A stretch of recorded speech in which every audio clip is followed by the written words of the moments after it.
Inisiatif gelembung pelancongan tidak akan diperluas jika projek rintis di Langkawi gagal.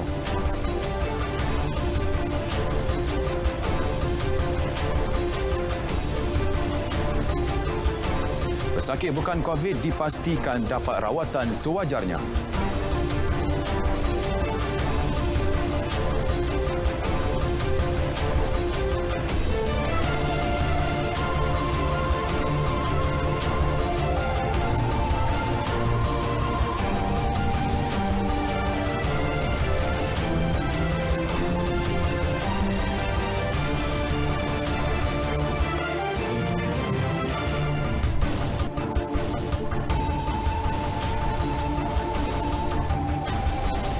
Assalamualaikum, salam sejahtera. Berita wilayah 14 September bersama saya Alif Ashraf Kamanur. Turut berlintang langsung hari ini dari Sarawak, Sabah dan Jakim.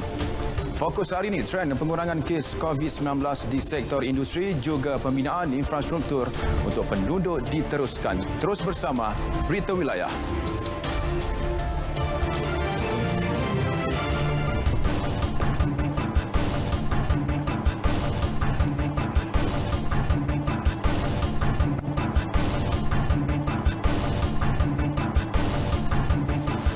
Dasar dan strategi meningkatkan pendapatan dan kuasa beli rakyat khususnya kumpulan isi rumah miskin dalam kalangan B40 akan diteruskan. Komitmen itu disuarakan Perdana Menteri Datuk Seri Ismail Sabri Yaakob. Bantuan bersifat jangka pendek sudah dilaksana, antaranya menyediakan moratorium bayaran balik pinjaman bank, diskaun bil utiliti, bantuan subsidi upah dan bantuan tunai. Tumpuan kini terarah kepada strategi bantuan jangka sederhana dan panjang.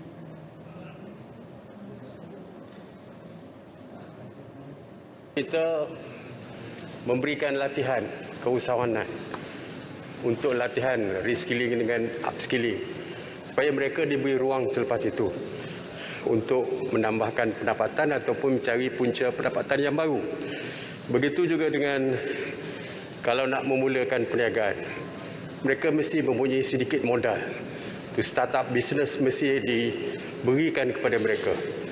Jadi sebab itulah kita menyediakan BSN menyediakan modal to startup dia punya bisnes, MARA pun menyediakan, dan yang lebih penting adalah untuk long term, iaitu membuka semula ekonomi. Jadi inilah yang kita jangka apabila kita buka ekonomi, maka peluang mereka untuk mendapat pekerjaan, untuk memulakan perniagaan, boleh membantu mereka untuk meneruskan hidup, dan kita percaya akhirnya jurang kemiskinan ataupun peratusan kemiskinan itu dapat kita kurangkan. Beliau menjawab pertanyaan Ketua Perbankan Datuk Seri Anwar Ibrahim di Dewan Rakyat. Terdahulu, Perdana Menteri memaklumkan pendapatan purata kasar bulanan isi rumah di Malaysia turun 10.3% daripada RM7,901 pada 2019 kepada RM7,089 tahun lalu. Laporan anggaran pendapatan isi rumah dan insiden kemiskinan pada Ogos 2021 turut menyatakan insiden kemiskinan meningkat kepada 8.4% tahun lalu berbanding 5.6% pada 2019. Ekonomi Malaysia juga menguncup 5.6% tahun lalu disebabkan pandemik COVID-19. Kadar pengangguran turut meningkat ketara kepada 5.3% pada Mei 2020 melibatkan lebih 800,000 individu berbanding 3.3% pada 2019. Sementara kira-kira 600,000 isi rumah daripada kumpulan isi rumah M40 berpendapatan antara RM4,850 dan RM10,959 sebulan jatuh ke kumpulan B40. Inisiatif gelembung pelancongan ke lebih banyak destinasi tidak akan diperluas jika projek rintis di Langkawi gagal. Demikian tegas Menteri Kanan Pertahanan Datuk Seri Hishamuddin Tun Hussein. Beberapa penanda arah sudah ditetapkan bagi menentukan kejayaan inisiatif gelembung pelancongan di Langkawi.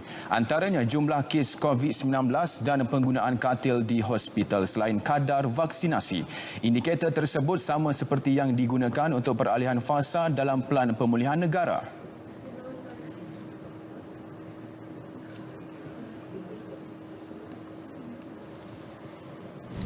Penekanan kepada YB Nancy dan Kementerian Pelancongan kena cari betul-betul SOP yang boleh dipatuhi.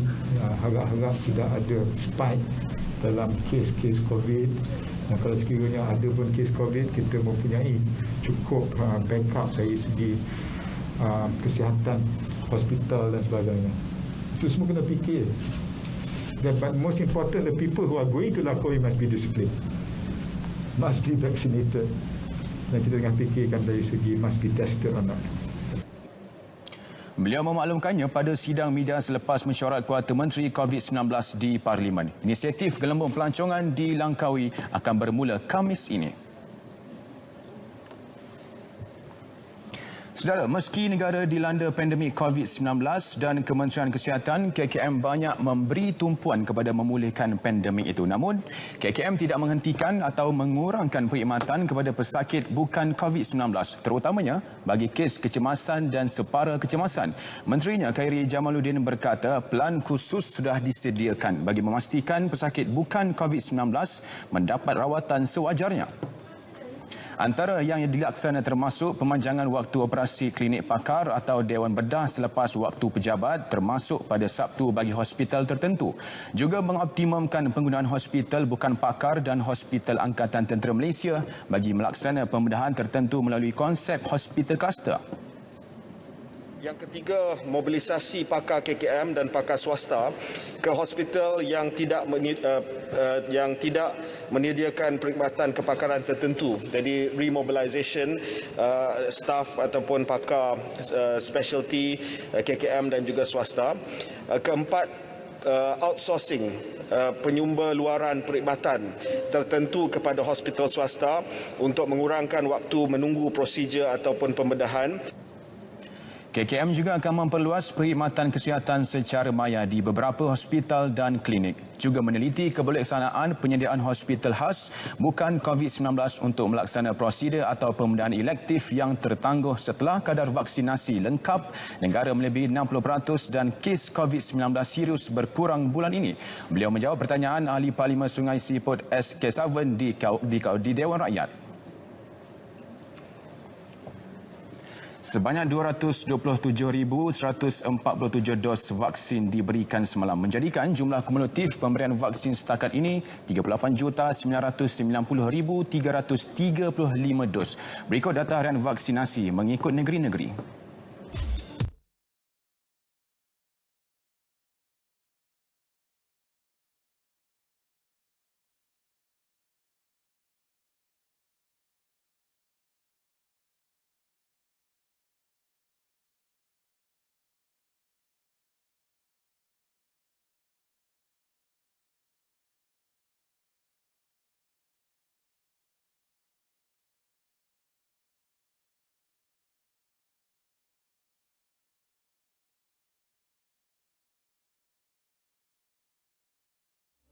Jumlah kes baru COVID-19 hari ini 15,669 kes menjadikan kumulatif kes 2.01 juta kes.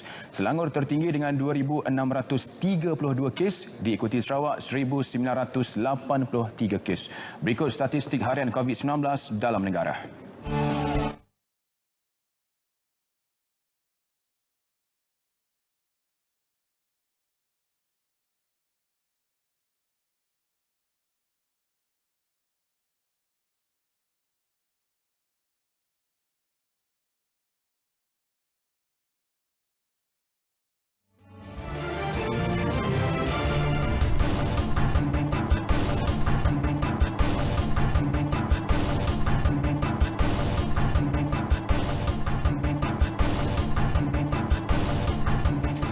Kita ke Sarawak Bumi Kenyalang. Berkuat kuasa hari ini, rakyat Sarawak dibenar merentas daerah tanpa perlu menjalani ujian RT-PCR atau RT-K antigen bagi pengesanan COVID-19. Bumawin di Kuching, bagaimana sambutan masyarakat mengenai keputusan kerajaan ini?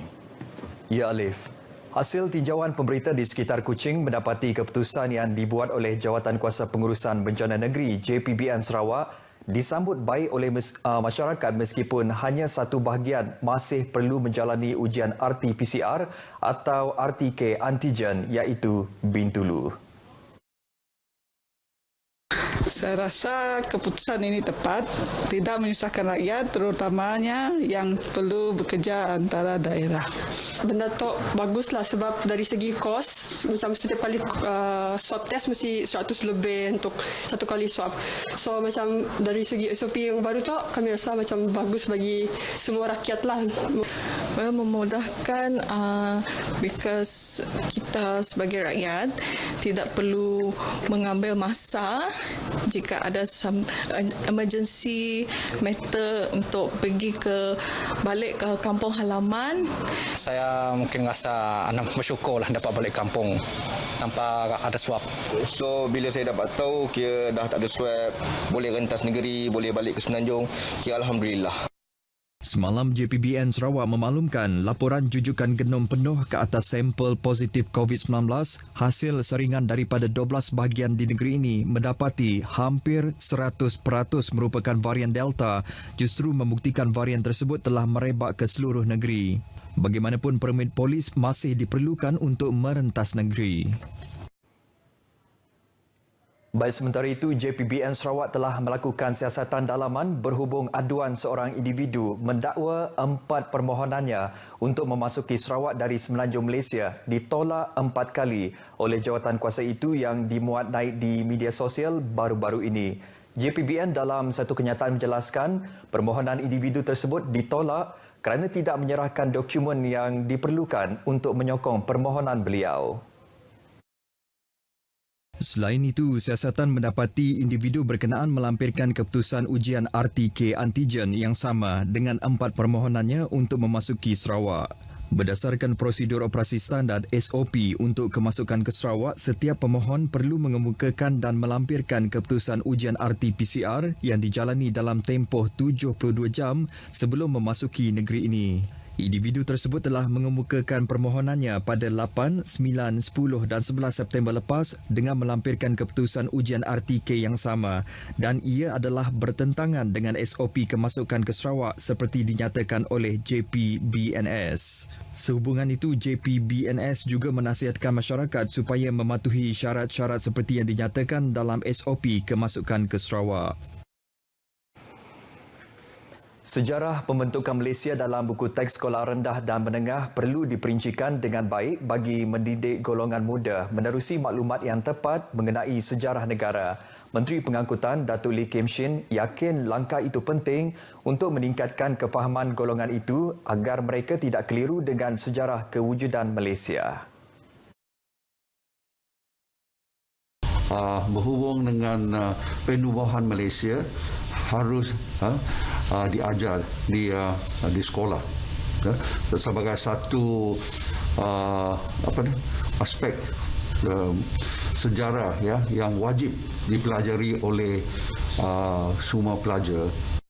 Datuk Lee berkata demikian kepada RTM di pejabatnya di Kuching. Dalam pada itu, beliau mahu sambutan Hari Malaysia tahun ini dijadikan wadah perpaduan antarabangsa dalam mendepani musuh yang sama ketika ini, iaitu COVID-19.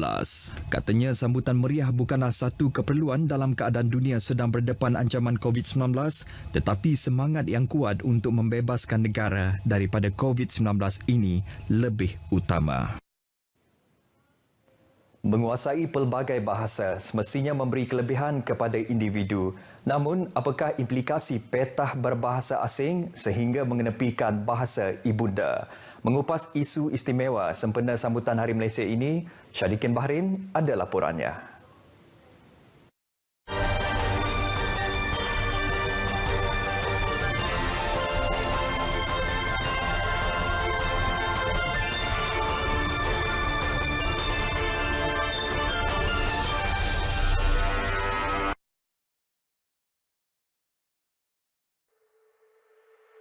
Tiada peradaban tanpa penuturnya. Tiada bendera tanpa namanya. Titik penyatuan antarabangsa, bahasa. Menyedari kekuatannya, beberapa kuasa-kuasa besar hari ini menjadikannya sebagai instrumen kemajuan. China menjadi dominan kerana mereka, yang pertamanya, mereka sifat kerajinan mereka untuk berusaha, satu. Kedua, sikap mereka yang mengutamakan bahasa mereka sebenarnya. Bukan saja China, pengaruh industri hiburan juga memainkan peranan besar dalam menembusi jiwa generasi muda. Kita tahu filem-filem ataupun drama-drama antarabangsa terutamanya daripada Korea sangat diminati bukan saja di Malaysia, mungkin juga di seluruh dunia, sehingga kan bahasa-bahasa mereka pun walaupun sepatah dua perkataan dipelajari juga oleh para penonton. Jadi ini merupakan satu kejayaan juga ya kepada filem-filem ataupun drama daripada Korea. Sungguh pun tidak menjejaskan penguasaan bahasa kebangsaan, namun ia menimbulkan kegaguman terhadap bahasa asing. Memasarkan keindahan bahasa Malaysia melalui filem dan drama satu tugas berat bagi penggiat industri kreatif sepertinya. Untuk meletakkan filem ataupun drama-drama kita ke peringkat antarabangsa melalui bahasa Malaysia kita adalah untuk melahirkan ataupun create konten yang lebih berlatarkan seni, warisan dan kebudayaan yang ada di Malaysia. Namun, ia bukan satu-satunya elemen yang mempengaruhi penguasaan bahasa. Kalau kita lihat, saya tak pergi jauh lah, kita lihat ke Melaka misalnya. Ya? Melaka sebuah negara yang maju dari segi perdagangannya satu ketika dahulu. Ya? Jadi untuk mengangkatkan lagi atau memperhebatkan lagi perniagaan, masyarakat asing terpaksa belajar bahasa Melayu supaya mereka boleh berkomunikasi dengan baik dan boleh berurus niaga dengan baik di Melaka. Dengan penguasaan ekonomi serantau, bahasa Nusantara ini pernah menikmati keagungan bahasa pengantar dunia.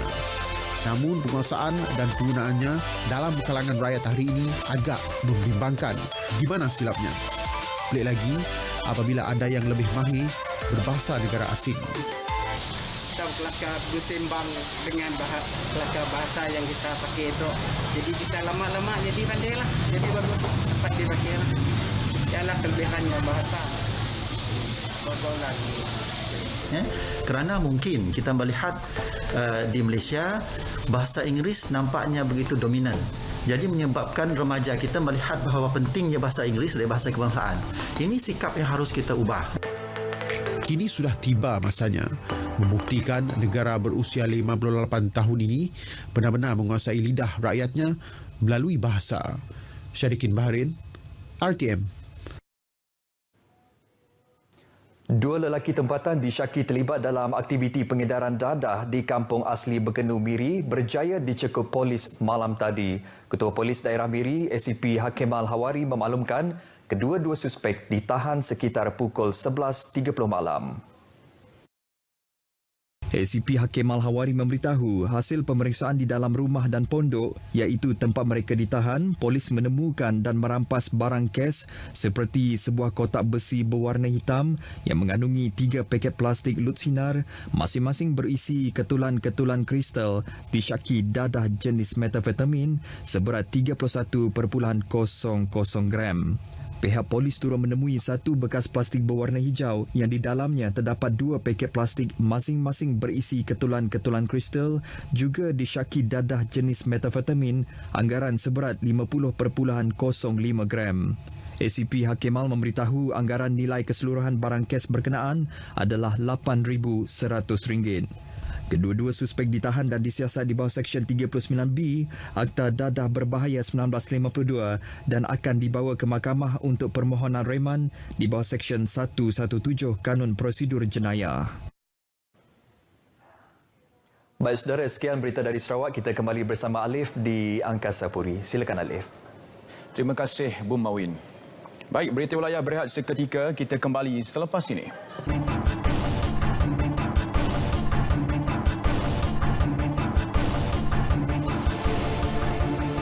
Baik, semua petugas dan tetamu jemputan sambutan Hari Malaysia peringkat kebangsaan diwajib menjalani ujian calitan COVID-19.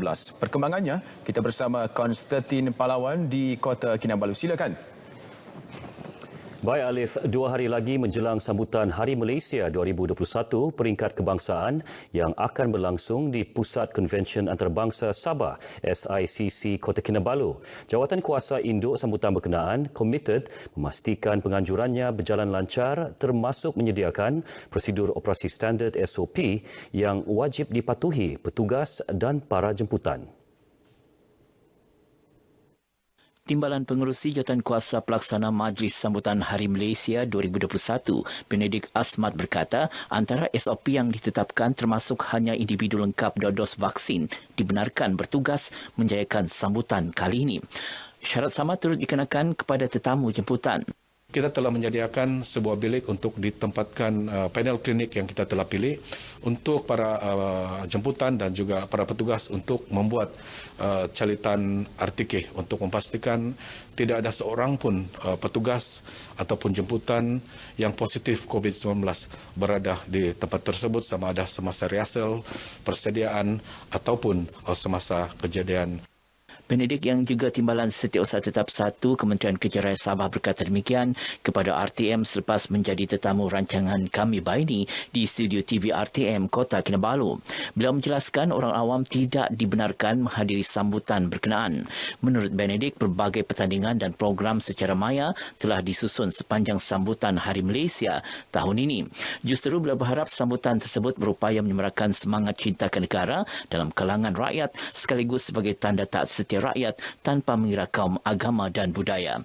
Sementara itu, tinjauan kru RTM di SICC mendapati ujian saringan RTK antigen sedang giat dijalankan bermula pagi tadi. Acara kemuncak sambutan Hari Malaysia 2021 akan berlangsung bermula 8.30 malam Khamis ini dengan jemputan terhad kepada 112 orang.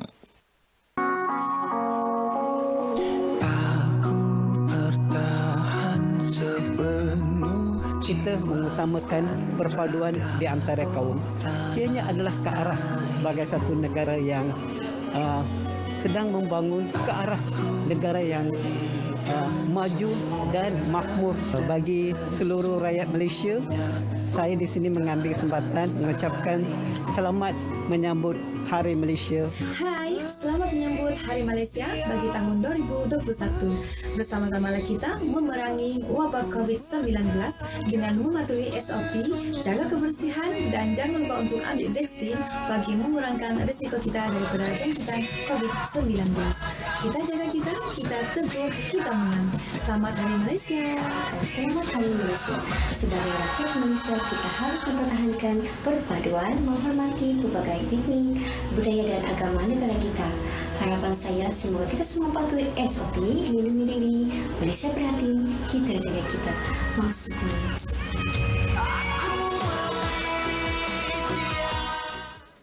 Keputusan Kerajaan Negeri menangguh pelaksanaan peraturan mewajibkan semua pekerja dan pelanggan sektor perdagangan dan pengedaran, restoran serta pasaraya lengkap 2 dos vaksin disambut baik pihak berkenaan. Peraturan itu yang sepatutnya berkuat kuasa esok ditangguh selama seminggu kepada 21 September ini.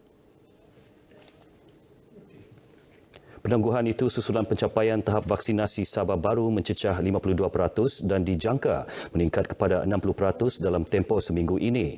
Tinjauan kru berita RTM di sekitar ibu negeri mendapati rata-rata pemilik premis, pekerja dan pelanggan menghargai penangguhan tersebut.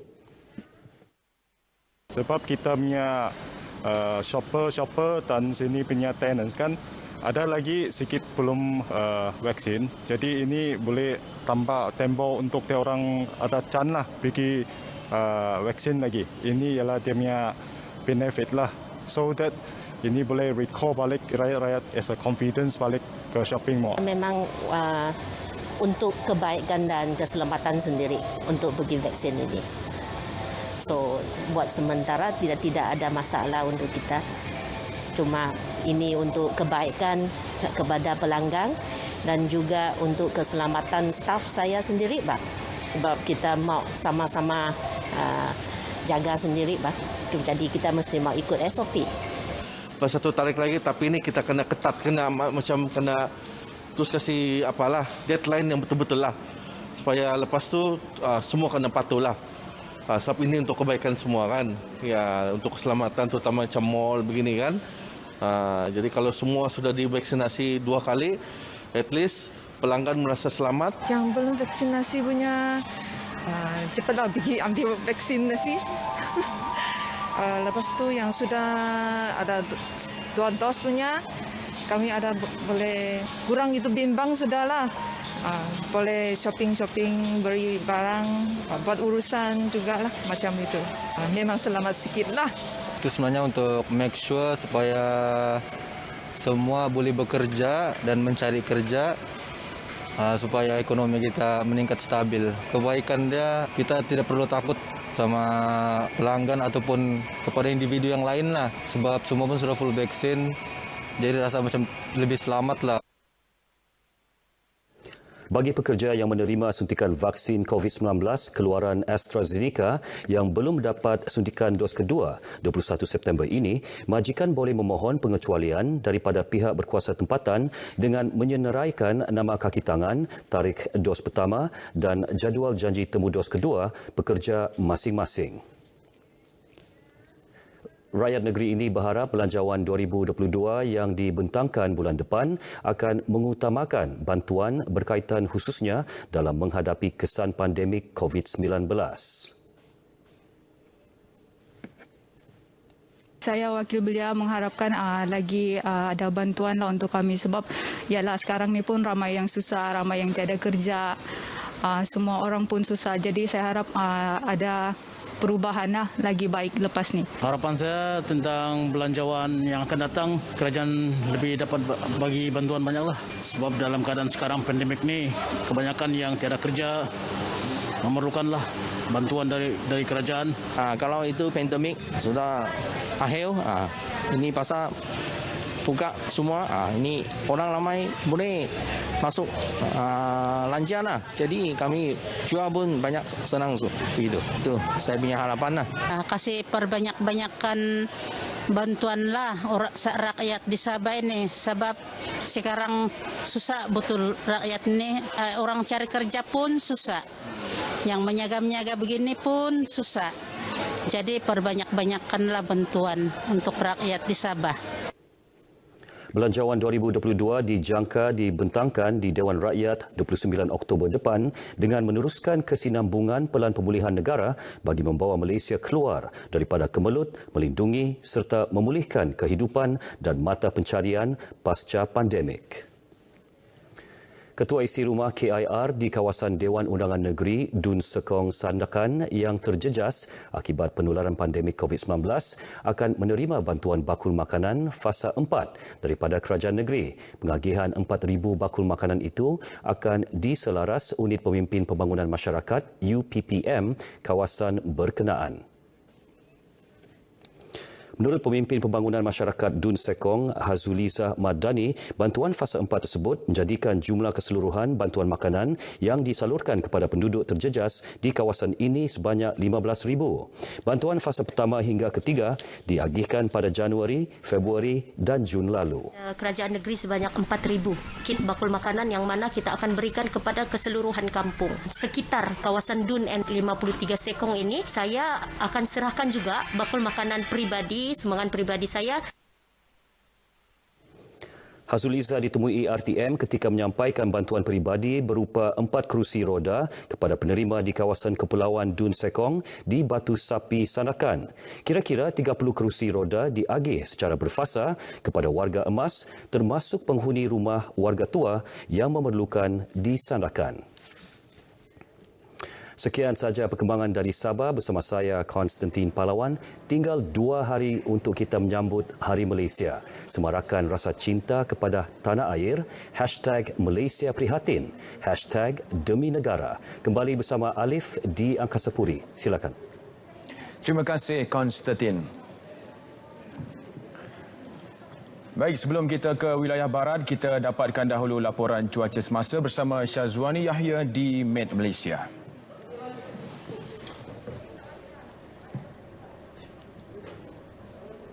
Assalamualaikum dan salam sejahtera. Baiklah, pada ketika ini, rantau negara masih lagi menerima pengaruh angin daripada arah baratan dengan kelajuan yang agak sederhana iaitu sekitar 20 hingga 40 km sejam. Oleh itu, jabatan kami tidak mengeluarkan sebarang amaran angin kencang dan laut bergelora buat masa ini. Namun demikian, dapat diperhatikan terdapat penumpuan angin di sekitar negeri Sarawak pada hari ini dan keadaan ini boleh menyebabkan keadaan cuaca yang agak lemah lembap di kawasan berkenaan. Baiklah, untuk paparan yang lebih terperinci, kita terus kepada paparan imej gema radar terkini di mana hujan kini sedang berlaku melibatkan negeri Kedah, negeri Perak, negeri-negeri pantai timur Semenanjung dan juga negeri Johor. Keadaan ini dijangkakan akan berterusan sehingga ke malam nanti, terutamanya di negeri Kelantan dan juga Terengganu. Manakala bagi Sabah dan juga negeri Sarawak, hujan berserta ribut petir kini masih lagi berlaku melibatkan kebanyakan bahagian bagi kedua-dua negeri dan lebih tertumpu di bahagian Mukah dan juga Bintulu di negeri Sarawak. Keadaan ini juga dijangkakan akan berterusan sehingga ke malam nanti. Baiklah, sekian sahaja laporan cuaca untuk petang ini. Sekarang kita lihat ramalan cuaca bagi bandar-bandar utama di seluruh Malaysia. Saya Wan Yahya. Assalamualaikum.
Baik, menurut Kementerian Pendidikan, terdapat lebih 2,000 guru yang enggan atau belum divaksin di seluruh negara. Seiring itu, Jabatan Kemajuan Islam Malaysia, JAKIM, menetapkan guru kelas asas Fardu Ain Kafah yang tidak divaksin berkemungkinan tidak dibenarkan mengajar secara bersemuka seperti ketetapan dibuat KPM.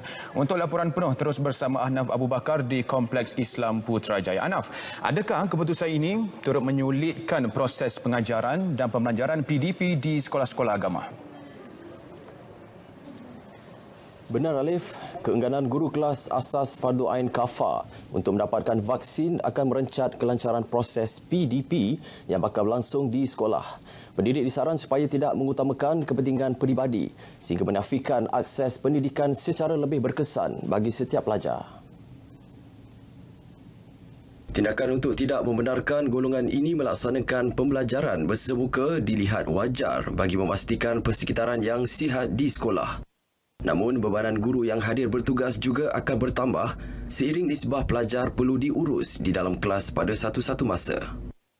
Guru-guru yang tidak dibenarkan untuk mengajar secara bersemuka diminta mengajar secara maya, melalui rakaman ataupun secara langsung.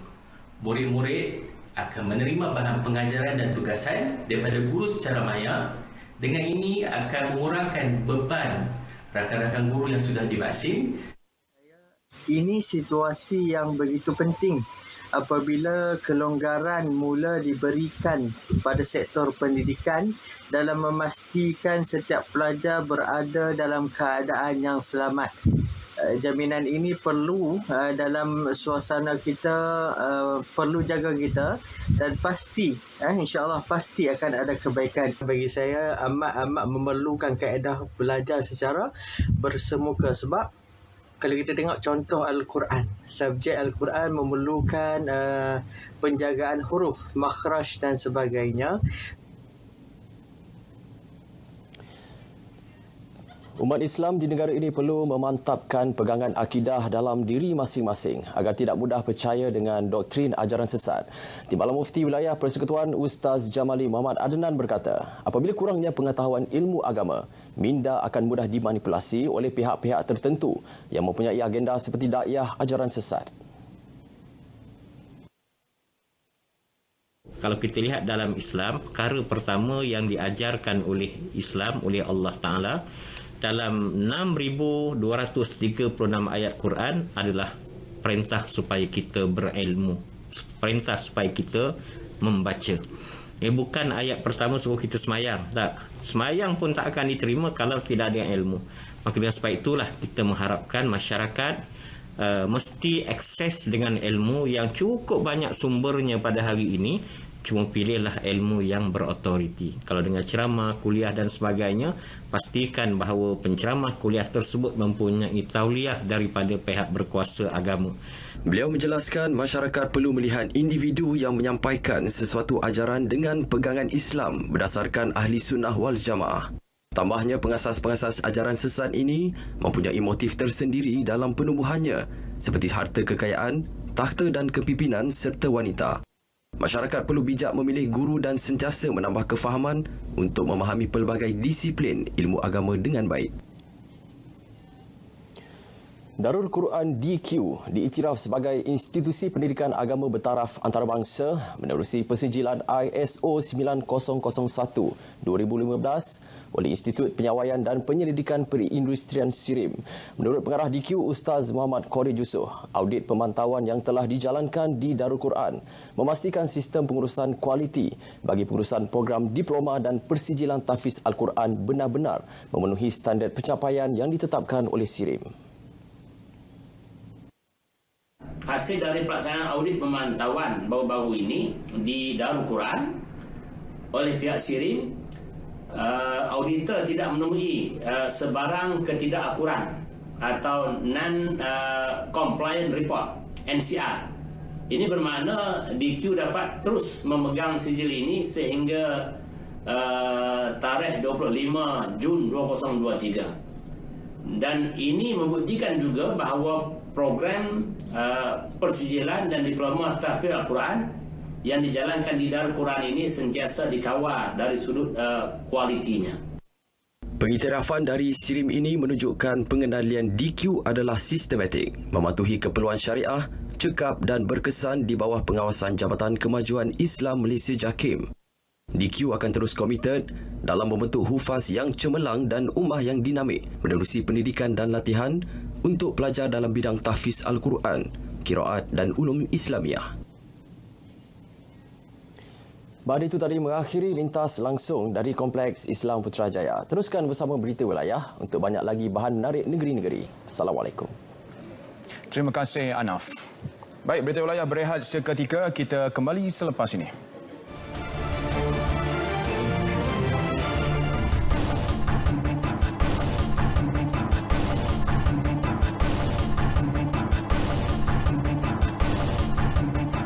21 kes jangkitan COVID-19 membabitkan varian Delta dan Beta dikesan di Terengganu pada Julai sehingga hari ini. Daripada jumlah itu, sebanyak 12 kes membabitkan varian Delta manakala 9 lagi varian Beta. Menurut Pengarah Kesihatan Terengganu JKNT Datuk Dr. Kasimani Embong, peningkatan kes varian Delta amat membimbangkan pihaknya kerana keboleh jangkitan yang lebih cepat. Ini kerana varian berkenaan telah merebak dan dikesan di 7 daerah di Terengganu. Hanya Kuala Nerus je yang belum kita kesan dengan varian ini.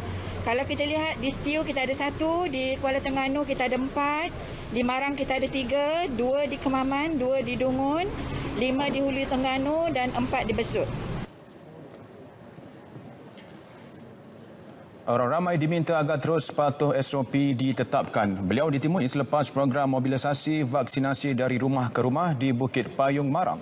Sementara itu, lebih 90% penduduk dewasa di negeri ini telah menerima sekurang-kurangnya 1 dos suntikan pertama vaksin COVID-19. Kerajaan Negeri Terengganu mengesahkan berlaku hakisan pada kawasan paip utama yang pecah di Sungai Terengganu awal bulan lalu dipercayai disebabkan aktiviti pengorekan pasir. 12 pengusaha pasir telah beroperasi di kawasan tersebut sejak 10 tahun lalu, namun kini hanya 7 yang masih aktif. Pengerusi Jawatan Kuasa Infrastruktur Kemudahan Awam Utiliti dan Teknologi Hijau Terengganu, Mamat Putih berkata, pemeriksaan mendapati berlaku kelompongan di bawah jajaran paip air tersebut yang telah ditanam pada kedalaman 1.5 meter hingga 2 meter pada tahun 2006. Sehubungan itu, semua kerja-kerja pengorekan pasir di kawasan berkenaan telah dihentikan serta-merta dan tidak akan diberi kebenaran lagi pada masa akan datang. Pihaknya telah mengarahkan Unit Tindakan Ekonomi Negeri Terengganu untuk melakukan siasatan menyeluruh bagi memastikan insiden sama tidak berulang pada masa depan. Krisis gangguan bekalan air di daerah Kuala Terengganu dan Kuala Nerus berlaku sejak Ogos melibatkan 28,700 akaun. Pembinaan jambatan menghubungkan kampung laut di Tumpat dan penambang di Kota Baru dianggarkan bernilai lebih 300 juta ringgit akan bermula selewat-lewatnya hujung tahun ini. Ketika ini, proses akhir penilaian melibatkan jambatan sepanjang lebih 4 km itu sedang dibuat dan tender pelaksanaan projek dijangka akan dibuka bulan lalu. Menurut Pengurus Besar Pelaksanaan Projek Majlis Pembangunan Wilayah Ekonomi Pantai Timur ECERDC, Arizan Arifin, pihaknya mendapatkan kerjasama baik kerajaan negeri. Pembinaan jambatan 4 lorong itu bukan hanya mampu menguraikan aliran trafik bagi mengurangkan kesesakan lalu lintas, malah memberi impak besar terhadap ekonomi penduduk.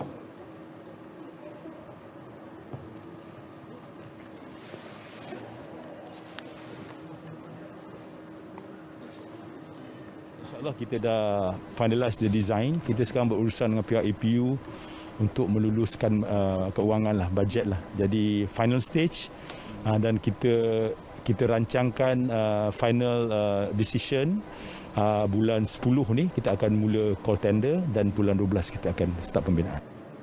Beliau ditemui di Tumpat. Mengulas lanjut, Arizan berkata pembinaan jambatan itu selari hasrat ECERDC untuk mempergiat kempen promosi beberapa produk pelancongan negeri khususnya yang terletak di jajahan Tumpat. Mengenai status pembinaan Masjid Kampung Laut yang menelan belanja kira-kira 20 juta ringgit, beliau berkata pembinaannya telah 66% siap dan dijangka selesai menjelang Mac tahun depan.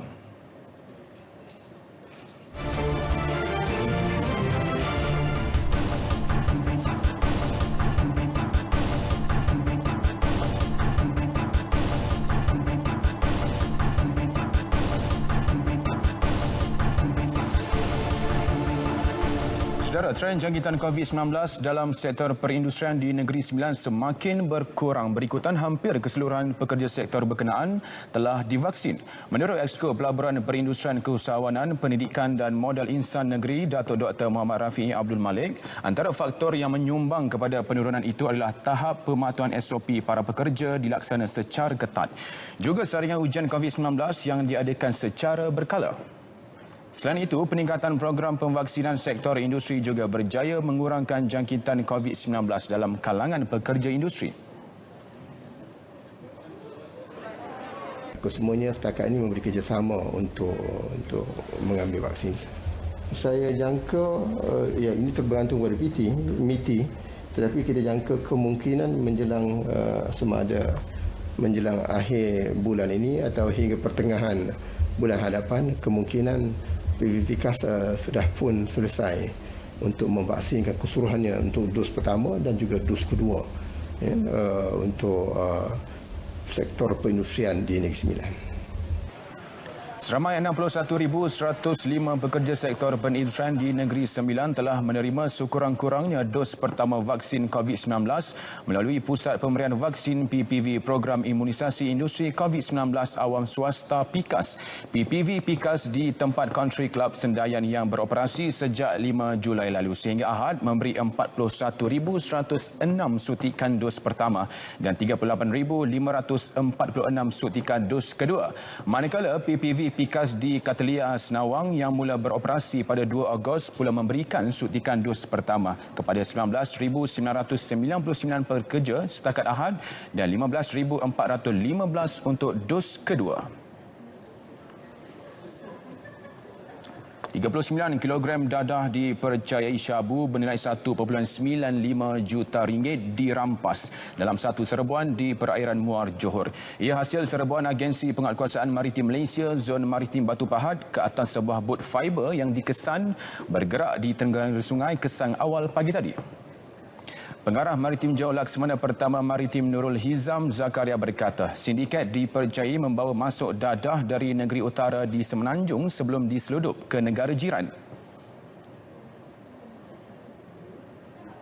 Modus operandi pihak penyeludup dadah ini sebenarnya adalah untuk membawa keluar dadah dari Malaysia ke negara jiran dan seterusnya bot aset operasi maritim telah mengejar bot tersebut dan bot telah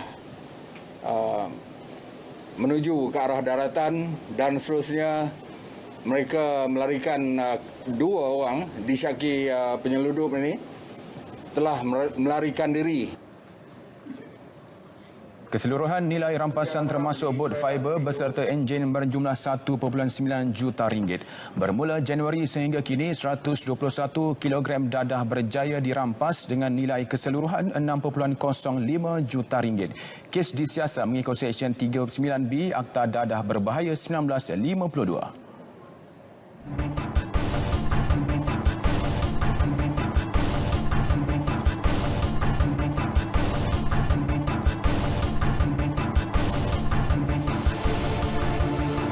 Saudara, 2 pam air disumbangkan kepada 40 pesawah di Kuala Kurau Perak yang tidak dapat memulakan tanaman padi musim ini kerana berdepan masalah bekalan air. Sumbangan merupakan langkah penyelesaian jangka pendek sementara menanti pemasangan lebih banyak pam.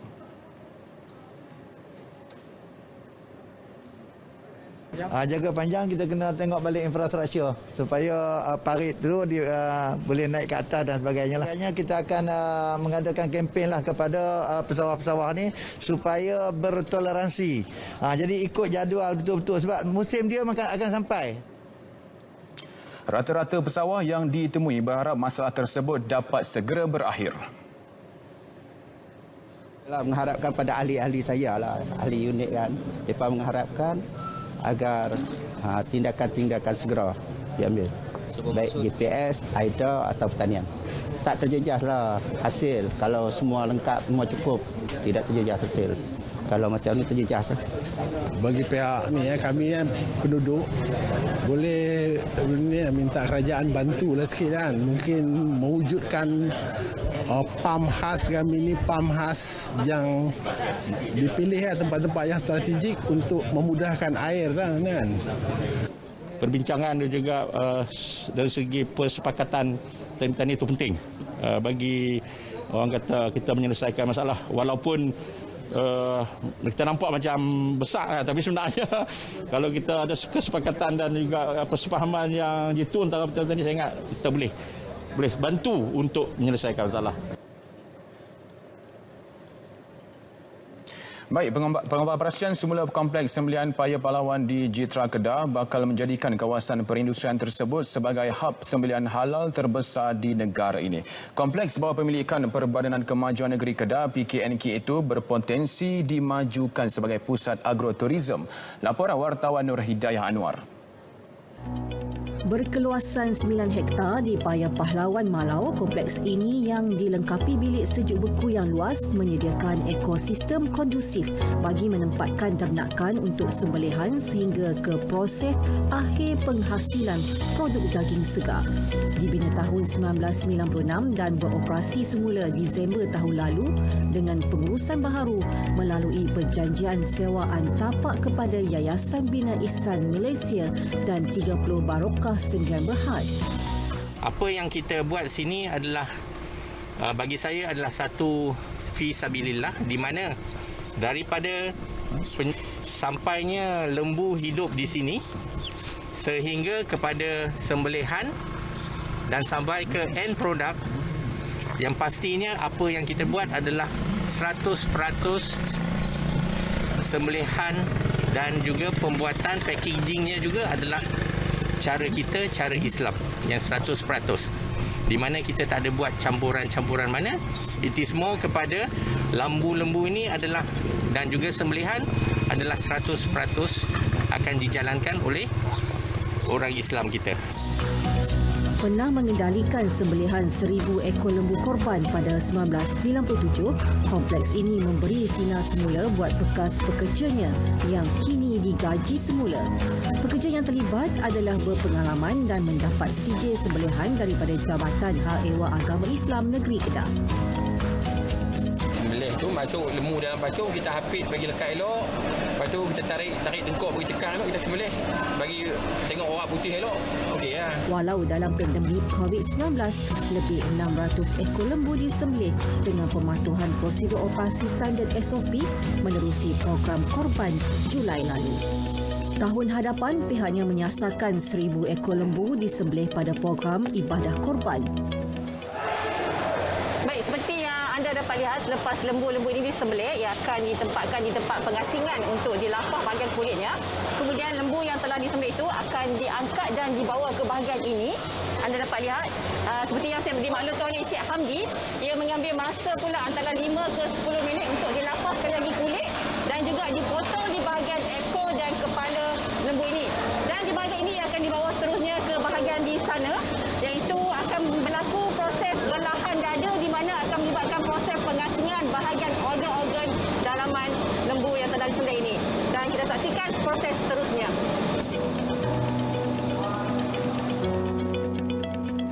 Pihak pengurusan berharap dengan pemantauan oleh Jabatan Veterina Kedah dan JAKIM, usaha Fisabilillah ini menjadi kenyataan dengan pemberian status komplek ini daripada rumah sembelihan kepada pusat sembelihan sebelum Disember ini. Ia sekaligus membanggakan rakyat Kedah dan membantu menjana ekonomi penduduk dan mendidik generasi muda terhadap bidang agro. Hidayah Anwar, Berita RTM. Trend penerimaan jenazah pesakit COVID-19 di Pusat Sehenti Sementara Pusara Hospital Kuala Lumpur HKL mula menunjukkan penurunan. Ini membuktikan keberkesanan program vaksinasi yang berjaya mewujudkan imuniti kelompok dalam kalangan masyarakat. Namun, ini tidak bererti pasukan barisan hadapan boleh berehat kerana tugas mereka masih belum berakhir. Wartawan Fazrin Zahardin membawakan laporan terperinci mengenai peranan di bawah skuad pengurusan jenazah pesakit COVID-19 Jabatan Agama Islam Wilayah Persekutuan. Setakat ini, skuad pengurusan jenazah Jawi telah menguruskan melebihi 3,572 jenazah sejak pandemik ini bermula. Tidak boleh tidak, tanggungjawab ini perlu digalas bagi menyempurnakan penghantaran terakhir sekujur jenazah COVID-19 ini ke negara abadi. Pada Julai lalu, skuad ini pernah menguruskan 93 jenazah dalam tempoh sehari. Ia merupakan jumlah jenazah tertinggi pernah direkodkan. Kini, suasana di pusara berbeza dan tenang dengan penurunan kadar kemasukan pesakit COVID-19 di ICU. Saya sebagai salah seorang pemudah cara untuk tim kami ini, memang ramailah waris-waris yang akan buat merayu, minta pada pihak kami untuk menguruskan jenazah, untuk turut serta, untuk tayamum, untuk solat. Tapi kita kena terangkanlah, itu memang prosedur, itu memang apa yang KKM telah tetapkan. Kita ikut apa yang SOP yang telah ditetapkan. Kita tak boleh sewenang-wenangnya nak bagi waris, sebab kita tahu virus ni bahaya. Konsep istirahat bagi petugas cukup sekadar punyai masa untuk melepas lelah ketika mengurus jenazah pesakit COVID-19. Situasi tugas itu sangat memerlukan tersentuh emosi petugas, bukan sahaja mereka menguruskan jenazah, tetapi mereka juga perlu menguruskan emosi waris, dan saya percaya dan saya sendiri mengalami pengalaman yang sama, bagaimana saya juga turut merasa kesedihan. Jadi walaupun situasi semakin baik, emosi itu tetap ada kerana kita masih berhadapan dengan situasi itu, tetapi saya tak nafikan kita ada rasa sedikit kelegaan apabila situasi bertambah baik. Peranan mereka amat penting sebagai penghormatan terakhir kepada jenazah yang tidak boleh diuruskan oleh ahli keluarga sendiri. Peranan perlu dimainkan kita semua bagi mengembalikan kestabilan negara berdepan krisis kesihatan ketika ini. Tidak boleh dibiarkan semata kepada petugas barisan hadapan yang saban hari berkorban melawan wabak. Malah semangat bantu-membantu sesama rakyat akan menjadi penguat dalam membina negara bangsa. Inilah semangat keluarga Malaysia ke arah kesejahteraan bersama. Fazrin Zahardin, laporan JAKIM untuk RTM. Baik, saudara, berita wilayah 14 September berakhir di sini. Sebagai keluarga Malaysia, terus kibarkan jalur gemilang. #Malaysia Prihatin, #Demi Negara, #Menang Bersama. Saya Alif Ashraf Kamanur. Assalamualaikum dan salam hormat.